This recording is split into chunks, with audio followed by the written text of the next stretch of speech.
Hi friends, இந்த video எதுக்குன்னா bike எடுத்திருக்கோம். எடுத்து எங்கள் வீட்டில், என் வீட்லேயும் சொல்ல, இவங்க வீட்லேயுமே நாங்கள் சொல்லவே இல்லை. யாருக்குமே தெரியாது நாங்கள் எடுத்திருக்கோம்.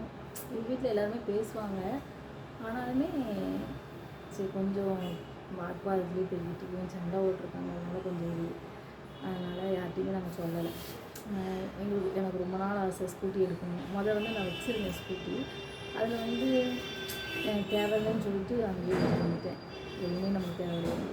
ஆனால் அதுக்கப்புறம் நான் வாங்கணும்னு நினச்சி ஒரு ட்ரிப்பு ரொம்ப கஷ்டத்தை தாண்டி, எவ்வளோ கஷ்டத்தை தாண்டி இந்த ஸ்கூட்டி நான் எடுத்திருக்கேன். இது சுசுக்கி தானே, சுசுக்கி. ஆனால் எனக்கு ஹோண்டா டியோ மேலே தான் ஒரு விருப்பம் இருந்துச்சு. அதுதான் நான் யூஸ் பண்ணிகிட்டே இருந்து எனக்கு அது ரொம்ப பிடிச்சிருந்துச்சு ஹோண்டாங்கிறது. அதுக்கப்புறம் 2வது விருப்பம் பார்த்தா இது சுசுக்கியில் எல்லாமே நல்லா இருக்குது. பைக் எனக்கு ரொம்ப மனசுக்கு ரொம்ப திருப்தியாக இருக்குது. ஐயோ, ஏன்னா சொல்லுவாங்க தெரியுமா, ஒன்று போயிடுச்சுன்னா 2வது கிடைக்கிறது புதுசு. அதே மாதிரி தான் இது. ஃபஸ்ட்டு எனக்கு அந்த ஹோண்டா டியோ போய் பார்த்து செலெக்ஷன் பண்ணி வந்துட்டோம், எல்லாம் எடுக்கணும்ட்டு.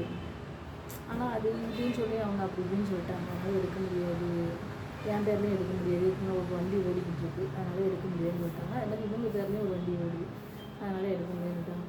ஐயோ, ரொம்ப கஷ்டத்தில் வந்துட்டோம் ரிட்டன்.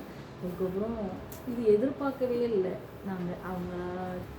ஆனால் அவங்களா சொன்னாங்க, நீங்கள் வாங்க, நான் உங்களுக்கு முடிச்சு தந்துடுறேன். அதே மாதிரி எடுத்துட்டோம். அந்த கஷ்டத்தில் எல்லாருமே எடுத்துக்கிறோமா, இப்படி போயிட்டாங்க. ஆனால் இவங்க எங்கே அப்படின்னு நினச்சாங்க. ஆனால் அவங்க முன்னால் நாங்கள் வாழ்ந்து காட்டுவோம் கண்டிப்பான முறையில். அதுக்கப்புறம் இப்போ 2வது என்ன காரணம்னா ஒரு வீடு கட்டணும். அது மட்டும்தான். மீதி எல்லாமே கடவுள் புண்ணியத்தில் எல்லாமே எனக்கு கிடச்சிருச்சு. அதுக்கப்புறம் ஒரு வீடு மட்டும் கட்டணும். இது எதுக்கு உங்கள்கிட்ட சொல்கிறேன்னா, இந்த வீடியோ எதுக்கு நான் இப்படின்னு சொல்கிறேன்னா, ஏன்னா எங்கள் ஃபேமிலியிலே யார்ட்டையுமே சொல்லலை, இவங்க ஃபேமிலியுமே தெரியாது. ஏன்னா இன்ஸ்டாவில் நான் வீடியோ போடுவேன், பாதின்னு சொல்ல வரல, முக்கால்வாசியே எனக்கு சப்போர்ட்டாக பேசுனீங்க. இல்லை, நீங்கள் இப்படி வீடியோ போடுங்கக்கா, நல்லா தான் இருக்குது. உங்களை யார் தப்பாக பேசினா, யார் உங்களுக்கு தப்பாக கமெண்ட் பண்ணான்னு கேட்டீங்க. உங்களுக்காண்டி மட்டும்தான் நான் இந்த வீடியோ போடுறேன். நான் வேறு எதுக்காண்டியும் கிடையாது. உங்கள்கிட்ட ஏதாச்சும் சொல்லணும் அப்படின்ட்டு இதுதான் சரி ஆசை. அதே மாதிரி யாருமே நம்ம லவ் பண்ணி வேலை முடிச்சிட்டோம், இது போய் வீட்டை விட்டு போய் முடிச்சிருக்கோம், நம்ம ஃபீல் பண்ணவே கூடாது. நீங்கள் நினச்சது நிறைவேற வரைக்குமே நீங்கள் அப்படியே போராடிக்கிட்டே இருக்கணும். அது வேணும், அது வேணும், அது வேணும்னு நினச்சிங்கன்னா நம்மளால் முடியாது ஒன்றுமே கிடையாது.